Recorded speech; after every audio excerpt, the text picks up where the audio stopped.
Hello dear students, welcome to our class. My name is Shailesh Kapoor and today we are going to do chapter 2 of physics 11th class और उसमें हम एक topic पढ़ रहे हैं that is dimensions. Okay, dimensions काफ़ी important topic है chapter का, लेकिन dimensions को पढ़ने से पहले हमें एक छोटा सा टॉपिक quantities को समझ लेना पड़ेगा. तो सबसे पहले हम physical quantity से अपना टॉपिक स्टार्ट करते हैं. So our topic is पहले physical quantities.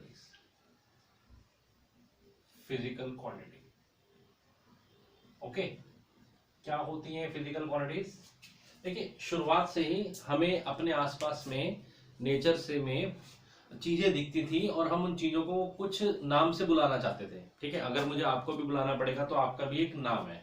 ऐसे हमारे आसपास में भी बहुत सारी चीजें थी जिनको हम मेजर भी करना चाहते थे, कुछ नाम भी देना चाहते थे.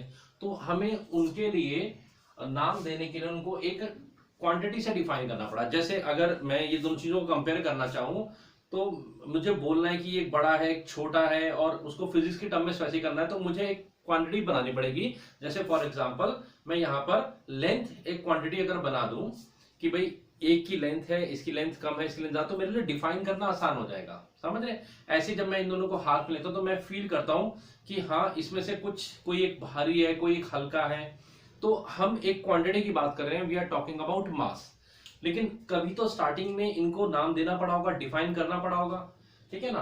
तो शुरू में हमारे आसपास में, मैं फिर से बात बोलता हूं, हमारे आसपास में जो ऑब्जेक्ट थे, हमारे आसपास में कुछ फिनोमिनास थे. जैसे ठंड लग रही है, नहीं लग रही, गर्मी हो रही है, यानी कि टेम्परेचर. तो वेरी स्टार्टिंग में जब ये फिनोमिनास थे या जो हमारे आसपास ऑब्जेक्ट थे, तो हमें इनको डिफाइन करना पड़ा, इनको नाम देना पड़ा. कि हम कोई तो शुरुआत करेगा, नाम देंगे, डिफाइन करेंगे. तो और वो मेजरेबल क्वांटिटीज भी थी. तो ऐसी चीजें जिनको हम ऐसे डिफाइन कर रहे थे या नाम दे रहे थे, इनको फिजिकल क्वांटिटीज बोल दिया. जैसे जैसे मैंने भी कहा, लेंथ हमारी एक फिजिकल क्वांटिटीज है. हम अपने आसपास में चीज देखते हैं और अक्सर ऐसा बोलते हैं, भाई इसकी लेंथ ज्यादा है, इसकी लेंथ कम है. मास हमारे लिए एक फिजिकल क्वांटिटीज है. हमारे आसपास में हम चीजों को मास से कंपेयर करते हैं. हाँ, टाइम हमारे लिए एक फिजिकल क्वांटिटीज है. इसी तरह से हमारे लिए इलेक्ट्रिक करंट, ऐसे बहुत सारी हमारे आसपास में क्वांटिटीज हैं. तो फिजिकल क्वांटिटीज क्या है, हम उसको डिफाइन कर लेते हैं. तो हम ये बोलते हैं the characteristics, let us define, right the definition. The characteristics of an object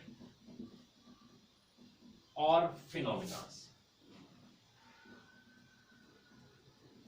the characteristic of an object, कोई ऑब्जेक्ट, और फिनोमिना अराउंड अस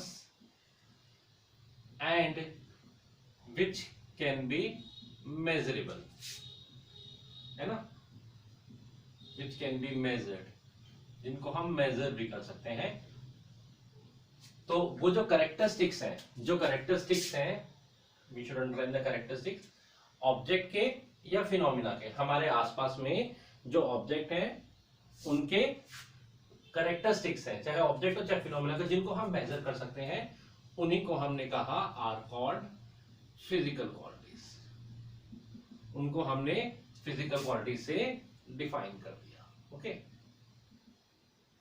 अब कई चीजें मेजरेबल नहीं है ना?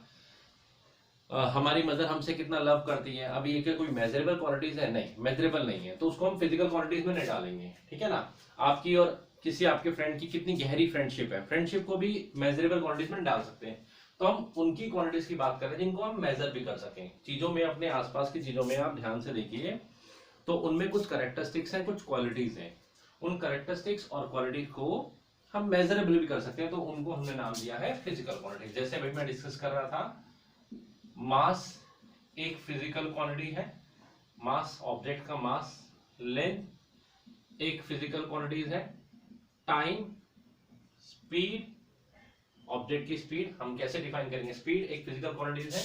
हमारे आसपास चीजों में वॉल्यूम होता है, वॉल्यूम इज, ठीक है, डेंसिटी, है ना? डेंसिटी एक फिजिकल क्वांटिटी. आप बोल देते हैं डेंसिटी ऑफ वाटर. आज आप बता पा रहे हैं पानी की डेंसिटी ये है, तभी तो बता पा रहे हैं जब हमने इसको 1000 किलोग्राम पर मीटर, जब हमने इसको डिफाइन कर दिया, हमने इसको एक नाम दे दिया.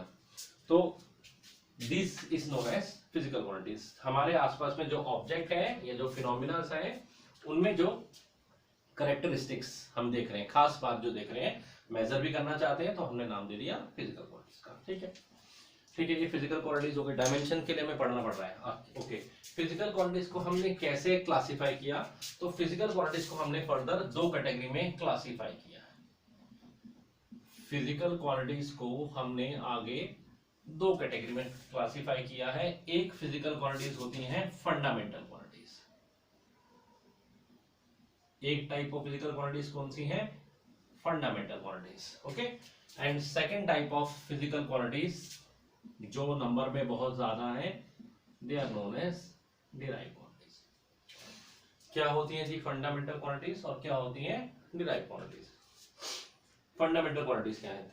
देखिए, जब हमें किसी क्वांटिटी को एक्सप्रेस करने के लिए कोई दूसरी क्वांटिटीज पे डिपेंड ना होना पड़े, बेसिक क्वांटिटी से ही हमारा काम चल जाए, ठीक है ना, इंडिविजुअल एक क्वांटिटी हो जो किसी दूसरे पे डिपेंड नहीं करते। जैसे अगर मुझे अगेन इनकी लेंथ की बात करनी है, तो लेंथ इन चीजों की डिफाइन करने के लिए मुझे मास से उसका कोई लेना देना नहीं है, और जब मैं इनको ऐसे वेट कर रहा हूं यानी इनका मास कंपेयर कर रहा हूं, तो फिर मुझे लेंथ पे डिपेंड होने की जरूरत नहीं है। तो कभी कभी कुछ चीजों को हमें बोलने के लिए दूसरी किसी क्वांटिटीज की मिक्सअप करने की जरूरत नहीं है, एक क्वांटिटी से हमारा काम चल जाएगा।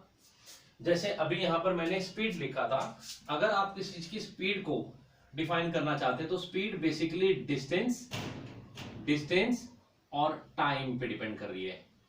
डिस्टेंस और टाइम दो अलग अलग क्वांटिटी है, आपको मिक्स करना पड़ गया। ओके, जबकि मैं आपको बता रहा हूं कि फंडामेंटल क्वांटिटीज के अंदर हमें मिक्सिंग करने की जरूरत नहीं है। ये क्वांटिटीज कुछ बेसिक क्वांटिटीज ही होती हैं, उन्हीं पर डिपेंड करती हैं, यानी कि अपनी अपनी इंडिविजुअल क्वांटिटीज होती हैं, किसी दूसरे पर डिपेंड नहीं करती। तो what are fundamental quantities? Fundamental quantities क्या है? The quantities that is independent, the quantities I should write that are independent on other quantities, the quantities that are independent on other quantities, इनके लिए दूसरी quantities की जरूरत नहीं है। और डिराइव क्वांटिटीज कौन सी हो गई? the quantities which are depend on the other quantities. So there are some quantities, अभी हम पढ़ रहे हैं, तो there are, we can write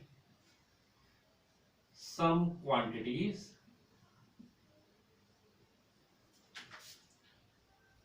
which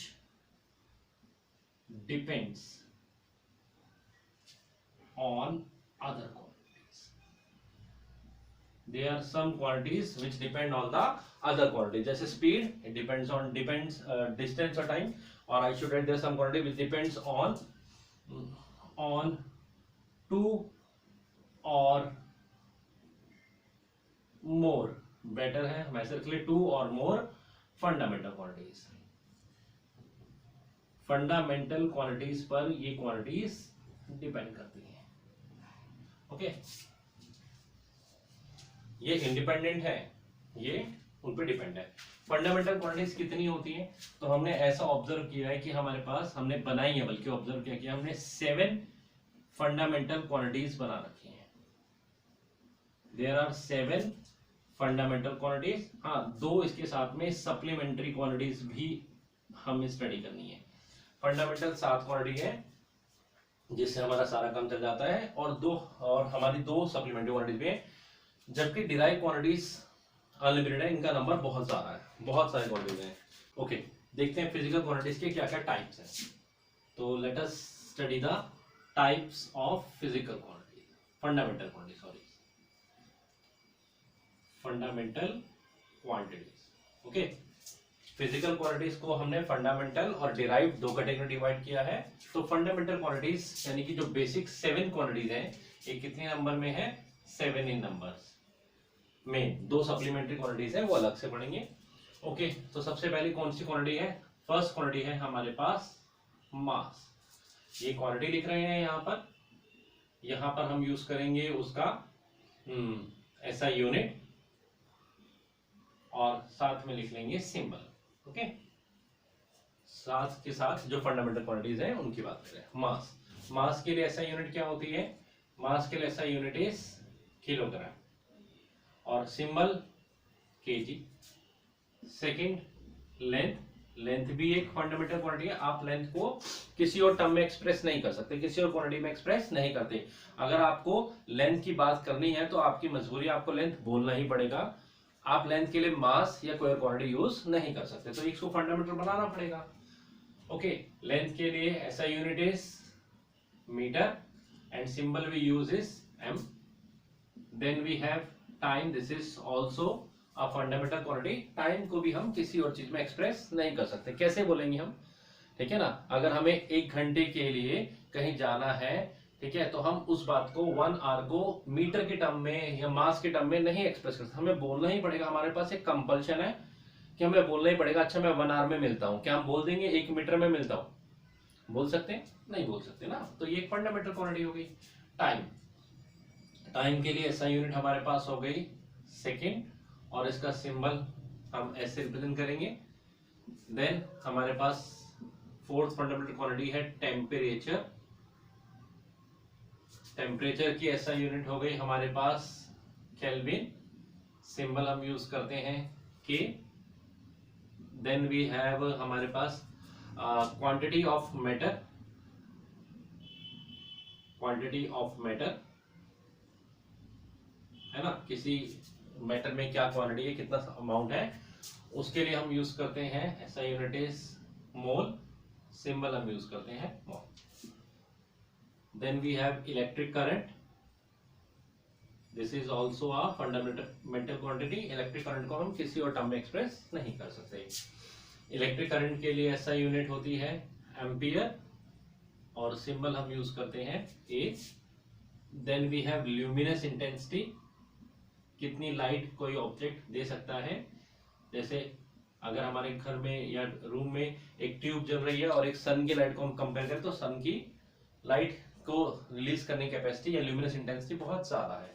luminous intensity के लिए हम यूज करेंगे कैंडेला, यस, ऐसा unit is candela and symbol is CD.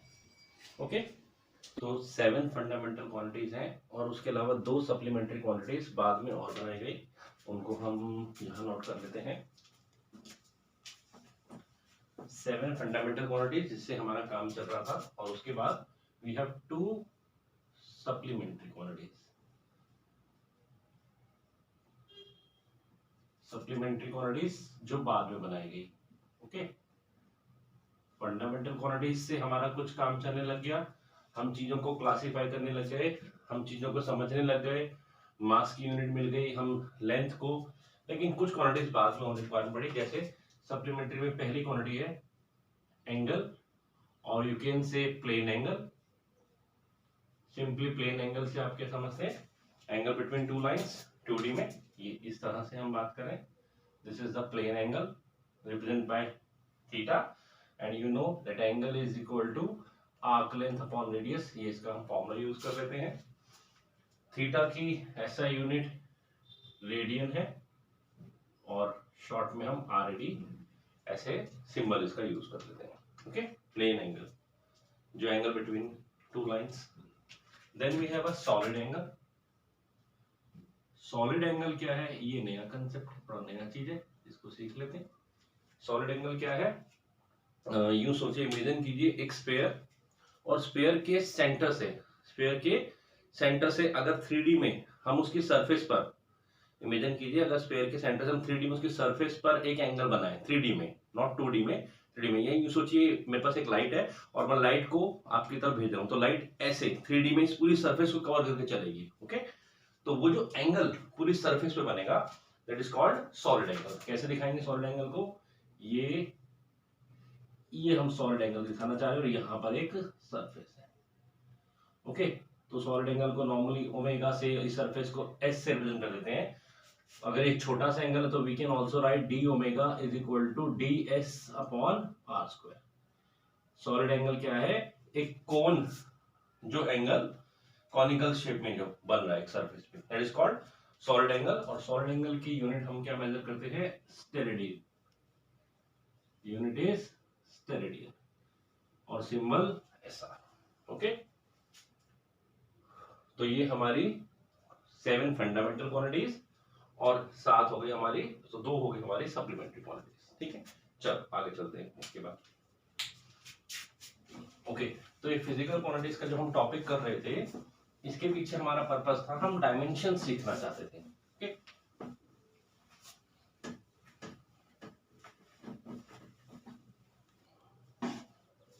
चलिए तो अब हम स्टार्ट करते हैं डायमेंशन, जिसके हम टॉपिक कर रहे हैं। What do you mean by dimensions? Dimension से हम क्या समझ रहे हैं? डायमेंशंस बेसिकली, अगर कोई भी एक फिजिकल क्वांटिटी है हमने पढ़ी, उसको अगर हम किसी फंडामेंटल क्वांटिटीज की पावर में रेज करते हैं, तो वो किस तरह से डिपेंड कर रही है, उसको हम उसके डायमेंशंस बोलते हैं। जैसे फॉर एग्जांपल, अगर हम एरिया की बात करें, area, what is area? That is length into breadth. Length अगर हम फंडामेंटल क्वांटिटी में है, तो ये लेंथ डिस्टेंस को रिप्रेजेंट कर रही है, ब्रेड्थ भी एक तरह से डिस्टेंस को यानी कि लेंथ को रिप्रेजेंट कर रही है। तो ये दोनों quantities, fundamental quantity L, L का square, this is length, this is also length. तो हम बोलेंगे कि एरिया को फंडामेंटल क्वांटिटी जो लेंथ है उसकी पावर 2 में एक्सप्रेस किया जा सकता है, यानी कि area has 2 dimension of length. तो एरिया की डायमेंशंस, क्योंकि हम डायमेंशन लिख रहे हैं तो उसको रिप्रेजेंट करने हम स्क्वायर ब्रैकेट लगाते हैं और पूरा डायमेंशन फॉर्मूला लिखते हैं m0, मास पे डिपेंड नहीं कर रही, l स्क्वायर और t0, नॉर्मली हम mlt से शो कर देते हैं। इसी तरह से अगर हमें वॉल्यूम, वॉल्यूम को रिप्रेजेंट करना है, what is volume? Volume is length into breadth into height. Okay, length, breadth और हाइट, ब्रेड्थ और हाइट भी लेंथ को ही रिप्रेजेंट करती है, फंडामेंटली तो ये लेंथ ही है, डिस्टेंस ही है, तो it is also l cube. So the dimension of volume is l cube. पूरा लिखना चाहे तो आप इस तरह से भी लिख सकते हैं। Okay, what is speed? Speed is distance covered upon time, distance upon time, speed is nothing but a distance upon time. Now distance fundamental quantity कौन सी है? that is length और upon में t, तो dimension of distance is speed is sorry lt minus 1। यहाँ से आप unit भी देख सकते हैं, डिस्टेंस के ऐसा यूनिट अभी हमने सिलेक्ट किया था मीटर और टाइम के लिए सेकेंड, तो स्पीड की यूनिट हो गई मीटर पर सेकेंड। अगर स्पीड की जगह हमें वेलोसिटी रिप्रेजेंट करना हो, तो वेलोसिटी में यहाँ डिस्टेंस की जगह डिस्प्लेसमेंट हो जाएगा, डिस्प्लेसमेंट, एंड बट डिस्प्लेसमेंट भी लेंथ को ही रिप्रेजेंट करती है, तो इट इज आल्सो लेंथ। क्या प्रॉब्लम है? ओके, इसी तरह से और आगे चलते हैं। Suppose if you need to find the dimension of acceleration, acceleration, what is acceleration? Acceleration is change in velocity upon time. ठीक है, फिजिक्स में चेंज के लिए हम ये ट्रायंगल का सिंबल डेल्टा को रिप्रेजेंट करते हैं।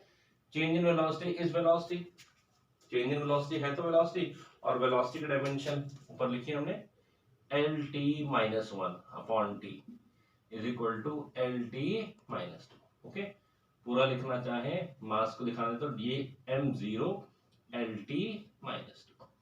और ये भी समझ में आ रहा है कि एक्सेलरेशन मास पे डिपेंड नहीं करता, एक्सेलरेशन मास पे डिपेंड नहीं करता, वो डिपेंड कर रहा है सिर्फ change in velocity upon time. तो डायमेंशंस क्या है?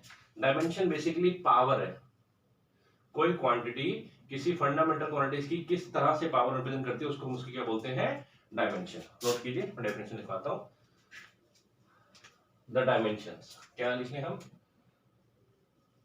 The dimensions of a physical quantity, the dimension of a physical quantity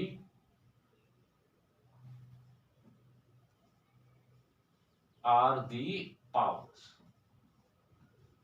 are the powers। dimension किसी भी quantities की वो powers हैं to which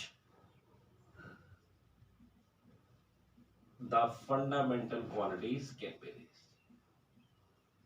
okay, quantity short में लिखता हूं, कैन बी रेज्ड। ओके, पूरे 11th और 12th में नई नई टर्म्स, नई नई फिजिकल क्वांटिटीज आपके सामने आती रहेंगी और उनकी नई नई डायमेंशंस उनके फॉर्मूला की हेल्प से हम बनाते रहेंगे। बहुत सारी अभी हम यहाँ और लिख सकते हैं, लेट अस राइट। अगर एक्सेलरेशन के बाद आप और आगे जाना चाहते हैं, force, What is force? Force is mass into acceleration. Okay, so what is mass? Mass is m. Mass is m.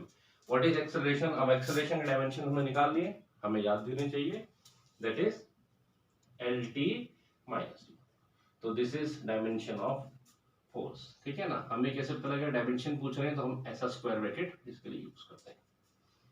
और चलते हैं, सपोज डायमेंशन ऑफ डेंसिटी, तो सब बेसिक टर्म्स है. What is density? Density is mass per unit volume, है ना. किसी चीज की डेंसिटी क्या होती है? मास पर यूनिट वॉल्यूम. जैसे वाटर डेंसिटी क्या होती है? 1000 किलोग्राम डेंसिटी ऑफ वाटर. क्या बोलते हैं आप? ये डेंसिटी का सिंबल हम लोग यूज करेंगे 1000 किलोग्राम पर मीटर क्यूब, है ना. क्या कहना चाह रहे होते हैं? What do you want to say? आप कहना चाह रहे होते हैं कि अगर हम 1 मीटर लंबा चौड़ा और ऊंचा एक बॉक्स लेते तो उसमें 1000 केजी वाटर आएगा. That is density. आयरन की अलग होती है. Density of iron that is around 7800 kilogram पर मीटर क्यूब. ओके, अच्छा, डायमेंशन की बात करते हैं. तो मास फंडामेंटली क्या है? Mass is m, volume is lbh, that is l cube. So dimension is ml minus 3 t0. Okay, ये डायमेंशन है. अभी हम 3 फंडामेंटल क्वांटिटीज मास, लेंथ और टाइम को लेकर चल रहे हैं. 7 फंडामेंटल क्वांटिटीज हैं तो वो भी एक्सप्रेस की जा सकती है. ओके, ये सिंबल पहचानिए. किसका सिंबल है ये? ये सिंबल है यूनिवर्सल ग्रेविटेशनल कांस्टेंट का. आपने पढ़ा हुआ भी है कि अगर ये दो ऑब्जेक्ट्स हैं बड़े बड़े जिनका मास है m1 और m2, Newton's law of gravitation में हम लोगों ने पढ़ा हुआ है, and the distance between them is r, तो ये एक दूसरे को जिस फोर्स से अट्रैक्ट कर रहे होंगे that will be given by g into m1 into m2 upon r square. Okay, g into, यहां से अगर हम g का फॉर्मूला बनाए, बेसिकली एक बार फॉर्मूला मिलना चाहिए, डायमेंशन तो हम निकाल सकते हैं. तो यहां से फॉर्मूला क्या बन रहा है?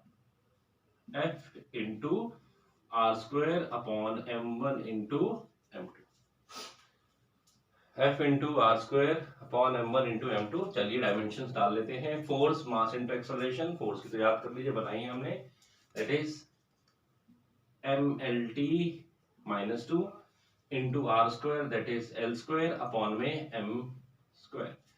नाउ सॉल्व करते हैं तो वी विल गेट, कितना हो गया? m की पावर ऊपर जाकर -1, m की पावर -1, l की पावर 3, t की पावर -2. ये इसके डायमेंशन आ गए. तो क्या देख रहे हैं आप? डायमेंशन के लिए फॉर्मूला चाहिए. नए नए terms you will see, you will encounter नए टर्म्स. पूरे 11th और पूरे 10th में नए नए टर्म्स आएंगे. जैसे अब आपको एक टर्म और, टॉक, टाउ इसका सिंबल होता है. सर ये क्या होता है? टॉक कुछ नहीं होता जी. अगर ये एक क्या बोलते हैं इसको, चाबी है ना, और इससे हमें इसको नट को खोलना है. एक नट लगा हुआ यहाँ, इसको खोलना है, तो क्या करते हैं? चाबी लगाते हैं और यहाँ से इसको घुमाते हैं, ये गोल घूम जाता है. लगा तो फोर्स ही लग रहे हैं लेकिन ये फोर्स इसको घुमा रहा है, यानी कि रोटेटिंग इफेक्ट प्रोड्यूस कर रहा है. तो ऐसा फोर्स जो चीजों को घुमा दे, रोटेटिंग इफेक्ट प्रोड्यूस करे, रोटेशनल मोशन सीखेंगे, उसको बोलते हैं टॉर्क. तो टॉर्क का फॉर्मूला क्या होता है? एक बार फॉर्मूला बताना चाहिए ना. r into r is distance, distance is l, force is mlt minus 2. okay, so dimension is m l square t minus 2. उसके अलावा अगर हम एंगल की बात करें, एंगल अभी मैंने आपको बताया था, angle is equal to arc length l upon में r, l अपॉन में r. नाउ l क्या है? लेंथ. फंडामेंटली तो लेंथ की डायमेंशन है और r भी लेंथ है. दोनों को अगर हम कैंसिल करते हैं तो we get m0 l0 t0. m0 l0 t0 मतलब एंगल की कोई डायमेंशन ही नहीं है. एंगल एक ऐसी फिजिकल क्वांटिटी है जो ना मास पे, ना लेंथ पर, ना टाइम पे डिपेंड कर रही है. ऐसी क्वांटिटीज को हम क्या बोलते हैं? डायमेंशनलेस. तो ये एक डायमेंशन लेस क्वांटिटीज है. क्या और भी हो सकती हैं? हाँ, बहुत सारी हो सकती हैं. जैसे sine theta. What is sine theta? Sine theta is p upon h. Again l upon l cancel करेंगे, you will get m0 l0 2. Again dimension is complete. आप बहुत सारे एनकाउंटर करेंगे। मैंने कहा ना डायमेंशन, इतने डायमेंशन, ये सिर्फ आपको इंडिकेशन स्टार्ट करना। डायमेंशन तो आपकी पूरी 11th 12th में नई नई टर्म्स आती रहेंगी, ठीक है ना, वहां पर आप सीखेंगे। जैसे 12th में आप इलेक्ट्रोस्टैटिक चैप्टर में इलेक्ट्रोस्टैटिक फोर्स में 1/4 pi epsilon not Q1 into Q2 upon R square formula तब आएगा, सीखेंगे। तो अगर हमसे आपसे एप्सिलॉन नॉट की डायमेंशन पूछ लेंगे उस टाइम पे, तो आप इसका फॉर्मूला बनाएंगे, डायमेंशन निकालेंगे। तो डायमेंशन को टेंशन लेना है, जितनी एज मोर एज यू अभी आप कर सके करते जाइए, नहीं तो पूरे क्लासेस में आप चलते जाएंगे और सीखते जाएंगे। ओके, जैसे हमारे पास एक टर्म आने वाली है आगे, strain. What is strain? Strain is change in dimension upon original dimension. It can be change in length upon original length, it can be change in volume upon original volume. तो कुछ भी change in volume upon original volume है तो volume, change in volume is also volume, original volume is also volume. तो volume upon volume same dimension, अगर आप लिखना भी चाहें तो that is L cube upon L cube लिख लीजिए। तो डायमेंशंस क्या है? M0, L0 and T0। Again dimensionless quantity. तो there are so many dimensions. Okay okay, तो डायमेंशंस क्या है? बेसिकली हमने क्या समझा, फिजिकल क्वांटिटीज जितनी भी होती हैं उनको हम फंडामेंटल क्वांटिटीज, मास, लेंथ, टाइम, 7, उनकी पावर्स में जब एक्सप्रेस करते हैं तो वो जो एक्सप्रेशन हम कर रहे होते हैं पावर में, that is called dimension, that is called dimension. देखिए क्लियर? अच्छा ठीक है, तो बहुत सारी डायमेंशंस फिजिकल क्वांटिटीज हम सीखते जाएंगे जैसे जैसे हम आगे चलेंगे। बहुत सारे डायमेंशंस हमें सीखनी है। ओके, मेन टॉपिक है कि इस डायमेंशन का यूज क्या है, हम क्यों सीख रहे हैं इन डायमेंशन को, that is called application of dimensions. Apply कहां करेंगे? Application of dimensions. ओके, तो डायमेंशन की बेसिकली 3 एप्लीकेशन है। फर्स्ट हम अप्लाई करते हैं to convert from one system to another.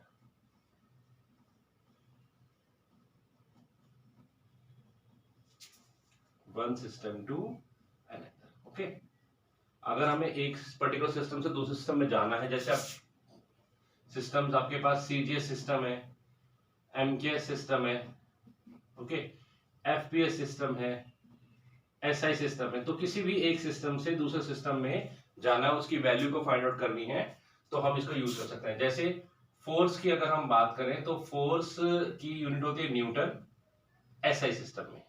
किस सिस्टम में? SI सिस्टम में। अगर मैं आपसे बोलूं कि 1 न्यूटन CGS सिस्टम में कितना, किस क्वांटिटी की इक्वल होता है, कितना इक्वल होता है, तो 1 न्यूटन को हम फाइंड करना चाह रहे हैं कितना होता है CGS सिस्टम में। और CGS सिस्टम में फोर्स की यूनिट होती है डाई, डायर नहीं बोल रहा हूं, डाइन बोल रहा हूं, डाई। तो 1 newton is equal to how much force. ये कैसे कैलकुलेट करेंगे? ये हम डायमेंशन की हेल्प से कैलकुलेट कर सकते हैं। परेशान ना हो, फिलहाल के लिए याद बताता हूँ, 10⁵ डाइन होता है। तो ये एक एप्लीकेशन है डायमेंशन की। अगर हमें किसी एक पर्टिकुलर सिस्टम से, हो सकता है हमें कोई न्यू सिस्टम बता दीजिए यूनिट का, तो हम कर सकते हैं। Second, to check the accuracy of a formula, to check the accuracy of a formula. कोई फॉर्मूला हमें दे दिया एंड दे आर आस्किंग कि भाई चेक करो ठीक है कि नहीं है। ये वाली इक्वेशन तो आपने पढ़ी नहीं है, सुनी नहीं है, आपको फटाक से पता जाएगा, अरे सर ये तो ठीक है, ये तो मैंने देखा हुआ है, मुझे पता है, ठीक है, ठीक है, देखा हुआ है तो पता है। अब time period of a simple pendulum T is equal to 2π√L/g। Sir ये नहीं देखा हुआ, नहीं पता। अभी मैंने टॉक का लिखा था, है ना, R×F, नहीं पता। स्ट्रोक ला 6π∗R×V, सर नहीं पता। तो ऐसा कोई भी नया फॉर्मूला आ जाएगा तो आप कैसे चेक करेंगे? डायमेंशन से चेक कर सकते हैं। मुश्किल कुछ भी नहीं है, इजी है, ठीक है ना। नए नए फॉर्मुलास देखकर, बड़े बड़े फॉर्मुला देखकर घबराने की जरूरत नहीं है। अरे अभी स्टार्ट किया है, पहले दिन थोड़ी सब कुछ लग जाएगा। अभी पहाड़ पे चढ़ना शुरू करा है ना, अभी तो आप नीचे खड़े हो, पूरे पहाड़ को देख रहे हो, तो क्यों घबरा रहे हो? स्टेप बाय स्टेप चलते जाओ, हो जाएगी चीजें। And the third is to derive a formula, to derive a formula. हम कोई फॉर्मूला भी डिराइव कर सकते हैं, हम कोई फॉर्मूला भी डिराइव कर सकते हैं on the basis of dimension. बस हमें पता होना चाहिए कि ये particular physical quantity in fundamental quantity पे डिपेंड करती है। अगर आपको ये पता होगा कि ये फिजिकल क्वांटिटी इन फंडामेंटल, जैसे अभी यहाँ पर मैं लिखा टाइम पीरियड, तो मैं आपको बोल दूं कि टाइम पीरियड सिंपल पेंडुलम का डिपेंड करता है लेंथ ऑफ द पेंडुलम पे, and it depends on acceleration due to gravity, it also depend on the mass of the ball. ये हमें दे दिया और आप बोल रहे हैं कि आप इसका फॉर्मूला डिराइव कीजिए। कर सकते हैं on the basis of dimension, बड़े आराम से कर सकते हैं, बड़ा रिलैक्स हो सकते हैं। ठीक है, तो कोई इसमें टॉपिक में डिस्कशन में टॉपिक में दिक्कत नहीं है, इजी टॉपिक है। सम अप कर लेते हैं। सबसे पहले हमने फिजिकल क्वांटिटीज को स्टडी किया, हमारे आसपास में चीजें हैं, ऑब्जेक्ट्स हैं, हमारे आसपास में नेचर के कुछ फिनोमिनाज हैं, उनको हमें मेजर करना है, नाम देना है, कंपेयर करना है, तो हमें क्वांटिटीज बनानी पड़ेगी। आपको चीजों को देखना है, भारी है, हल्की है, मास से क्वांटिटी बनानी पड़ेगी, पास है, दूर है, डिस्टेंस, इस तरह से हमने देखा क्वांटिटीज बनी। और हमारी 7 फंडामेंटल क्वांटिटीज है और 2 हमारी कौन सी क्वांटिटीज है, सप्लीमेंट्री क्वांटिटीज और बाद में जुड़ी, बाकी सारे तो कॉमन है। एक सॉलिड एंगल याद रखना, सॉलिड एंगल क्या होता है, जो 3D में एक एंगल किसी सरफेस बनता है, स्फीयर के सेंटर से इमेजिन कर सकते हैं। ओके, फिर जितने भी हमारी फिजिकल क्वांटिटीज हैं, we have classified them into 2 category, one is fundamental quantities and other is derived quantities. One is fundamental और other is derived quantities. Fundamental quantities तो मैंने आपको बताया कुछ बेसिक्स है, डिराइव्ड अनलिमिटेड है। ओके, और फिर हमने एक छोटी सी बात करी डायमेंशंस की। हमने ये कहा कि किसी भी फिजिकल क्वांटिटीज को हमें ये दिखाना है कि वो फंडामेंटल क्वांटिटीज पे कैसे डिपेंड कर रही है, कितनी पावर्स पे डिपेंड कर रही है, तो वो उसकी डायमेंशन कहलाता है। डायमेंशन दिखाने के लिए हम स्क्वायर ब्रैकेट का यूज करते हैं। एंड देन डायमेंशन की क्या एप्लीकेशन है, ये 3 मेन एप्लीकेशन होती है, that will we go through to the next class also. ठीक है, कि डायमेंशन की एप्लीकेशंस पे, और ये एप्लीकेशंस पे हमारे क्वेश्चन भी बहुत आते हैं एग्जाम में। ठीक है, तो that is the topic of our next class. So आज के लिए इतना ही करते हैं। Keep studying, keep learning, keep moving. Thank you.